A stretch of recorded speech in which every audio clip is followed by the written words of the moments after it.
अब भारत में घुसपैठियों और रोहिंग्याओं की खैर नहीं, क्योंकि भारत में बहुत हो चुका अब दरियादिली दिखाना।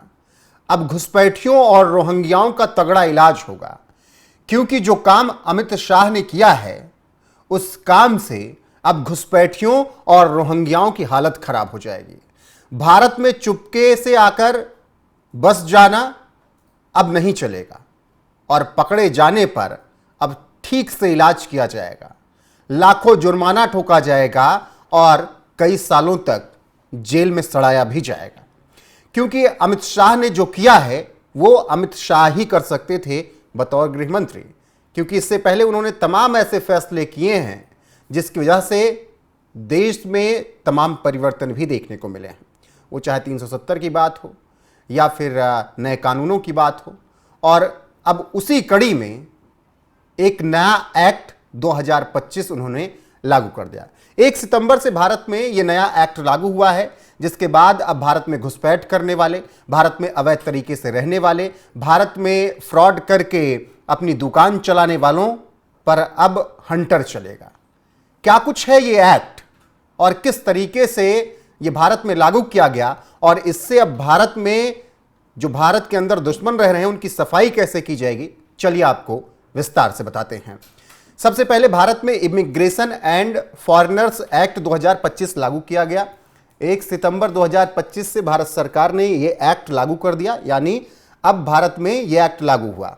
यह कानून पुराने 4 कानूनों, जिसमें पासपोर्ट, एंट्री इन इंडिया मतलब इंडिया में एंट्री करने के लिए passport act 1920, registration of foreigners act 1939, foreigners act 1946 और इमिग्रेशन कैरियर लायबिलिटी एक्ट 2000 को समाप्त करके अब एक कर दिया गया है और उसका नाम दिया गया भारत में जो नया नाम दिया गया इमिग्रेशन एंड फॉरेनर्स एक्ट 2025। इसका मुख्य उद्देश्य विदेशियों की एंट्री, रहने, वापस भेजने को नियंत्रित करना होगा। राष्ट्रीय सुरक्षा सुनिश्चित करने और अवैध प्रवास को रोकना भी इस एक्ट का मुख्य उद्देश्य है। तो इसके अलावा भारत में एंट्री करने और वापस जाने के लिए सभी व्यक्तियों के पास वैध पासपोर्ट या यात्रा दस्तावेज होना चाहिए, वरना उसके खिलाफ सख्त एक्शन भी लिया जाएगा। तो इससे आप समझ सकते हैं कि इमिग्रेशन एंड फॉरेनर्स एक्ट 2025 के नियम क्या हैं। इमिग्रेशन अधिकारी दस्तावेजों की जांच कर सकता है और राष्ट्रीय सुरक्षा, सार्वजनिक स्वास्थ्य या विदेशी संबंधों के आधार पर एंट्री के लिए मना कर सकता है। इसके अलावा विदेशियों को भारत पहुंचने पर रजिस्ट्रेशन अधिकारी के पास पंजीकरण कराना अनिवार्य होगा और बिना पंजीकरण कराए अगर किसी ने चालाकी दिखाई तो इलाज भी होगा। होटल, स्कूल, अस्पताल और अन्य संस्थाएं विदेशी मेहमानों, छात्रों या मरीजों की जानकारी इमिग्रेशन अधिकारियों को देनी होगी, तभी मूव करना होगा। और हिस्सों में एयरलाइंस और क्रू की जानकारी पहले देनी होगी। अवैध तरीके से एंट्री करने वालों को वापस भेजने की जिम्मेदारी भी अब दे दी गई है कि आप वहीं से वापस उनको भेजिए, कोई जरूरत नहीं है भारत में एंट्री करवाने की। वीजा के प्रकारों में पर्यटन, व्यापार, रोजगार, छात्र, चिकित्सा, शोध, धार्मिक, पत्रकारिता, शरणार्थी, आश्रय और ट्रांजिट शामिल हैं। इतने प्रकार के वीजा को लेकर भी यह नियम लागू किया गया। लंबी अवधि के वीजा के लिए बायोमेट्रिक डेटा यानी फिंगरप्रिंट और चेहरे की पहचान के साथ आपराधिक रिकॉर्ड चेक करना अनिवार्य होगा और इसके आधार पर ही एंट्री मिलेगी। विदेशियों को पूर्वोत्तर राज्य, अंडमान निकोबार, जम्मू कश्मीर के कुछ हिस्से में विशेष अनुमति के बिना एंट्री नहीं मिलेगी, चाहे कुछ भी हो जाए। साथ ही केंद्र सरकार विदेशियों के आवास, रहने के स्थानों को नियंत्रित कर सकती है। वो जहां भी रह रहे हैं केंद्र सरकार उसे नियंत्रित करेगी और उसका मन करेगा तो वो उन्हें पूरी तरीके से अपने अंडर लेकर उनकी निगरानी करेगी जब तक देश में रहेंगे। एक केंद्रीय ब्यूरो ऑफ इमिग्रेशन स्थापित किया गया है जो वीजा जारी करने, प्रवेश नियंत्रण और अन्य कार्यों का प्रबंधन करेगा। तो इमिग्रेशन एंड फॉरेनर्स एक्ट 2025 क्या है, ये आपको समझ में आ गया होगा कि पुराने 4 कानूनों को मिलाकर अब एक कानून बना दिया गया है। उसी के आधार पर अब नियम बने हैं और उन्हीं नियम के आधार पर अब लोगों को सजा भी दी जाएगी जो अवैध तरीके से भारत में आएंगे। बाकी नियम क्या था वो भी हमने विस्तार से बता दिया है आपको। अब यह समझने वाली बात है कि इमिग्रेशन एंड फॉरेनर्स एक्ट 2025 क्यों लागू किया गया। दरअसल भारत में 40,000 से ज्यादा रोहिंग्या रह रहे हैं। करोड़ों घुसपैठिए बांग्लादेशी रह रहे हैं, अगर तमाम आंकड़ों के अनुसार माने तो। रोहिंग्याओं का आंकड़ा तो गृह मंत्रालय ने खुद दे रखा है। हाल फिलहाल में रोहिंग्याओं को उठाकर फेंका गया इधर से उधर और सीमा से बाहर किया गया। ऐसे में अवैध घुसपैठियों ने देश की डेमोग्राफी पूरी तरीके से बदल कर रख दी है। ये बॉर्डर इलाकों में आकर बसते हैं, फिर वहाँ धीरे धीरे अपने मकान बनाते हैं, रहना शुरू करते हैं, फिर जब ज़्यादा तादाद में हो जाते हैं तो अपना दावा ठोक देते हैं ज़मीन पर। और फिर इनके लिए देश में तमाम ऐसे लोग भी हैं जो खड़े हो जाते हैं इनके बचाव में और लगातार कहते हैं कि इनको देश में रहना चाहिए, बहुत बड़ी ज़मीन है, इतनी ज़मीन है, यहाँ अगर रह रहे हैं तो क्या हुआ। लेकिन अब इन सब का इलाज गृह मंत्री अमित शाह ने निकाल लिया है और जो भी अवैध तरीके से भारत में आकर रहेगा उन्हें पहचान करके निकाला जाएगा।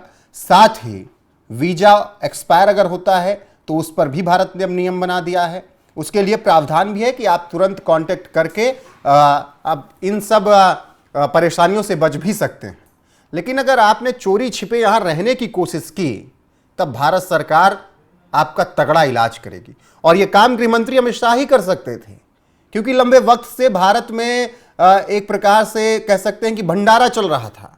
जिसका मन किया चलाया, बांग्लादेश वाले का मन किया वो घुस आया, म्यांमार में कुछ हुआ वो घुस आया, श्रीलंका में कुछ हुआ वो घुस आया, विदेश से आकर वो घुस गया, फिर यहाँ कुछ दिन बाद दावा कर दिया कि भाई मैं तो बहुत साल से शाहीन बाग में रह रहा हूँ, मैं तो बहुत साल से असम के इस इलाके धुबरी में रह रहा हूँ, मैं तो झारखंड के इस इलाके में मेरे पिताजी आए थे, अब हमसे SIR में क्यों पूछा जा रहा है बिहार में। तो अब इन सब का इलाज निकाल लिया है अमित शाह ने। तो जो लोग भी घुसपैठ करके यहाँ पर अवैध तरीके से रह रहे हैं, वो रहे रोहिंग्या हों जिन्हें भारत अवैध अप्रवासी कहती है, और वो चाहे बांग्लादेशी हों या फिर कोई और, अब उन सब का इलाज होगा, सबको डंडे मार के यहाँ से भगाए जाएंगे। बाकी इमिग्रेशन एंड फॉरेनर्स एक्ट 2025 में नियम आपको समझ में आ गया, ये एक्ट क्या है वो समझ में आ गया।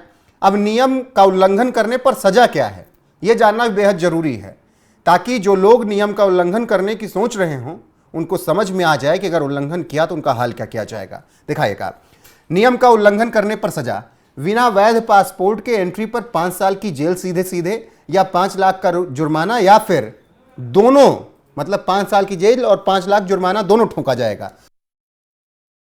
नकली या जाली दस्तावेज पासपोर्ट वीजा का उपयोग करने पर न्यूनतम 2 साल से अधिकतम 7 साल तक की जेल, न्यूनतम 1 लाख से अधिकतम 10 लाख रुपए तक का जुर्माना, या फिर दोनों। तो नियमों का उल्लंघन करने पर कड़ी सजा है। वीजा ओवरस्टे यानी एक्सपायर हो गया या शर्तों का उल्लंघन किया तो 3 साल तक जेल और 3 लाख रुपए तक का जुर्माना।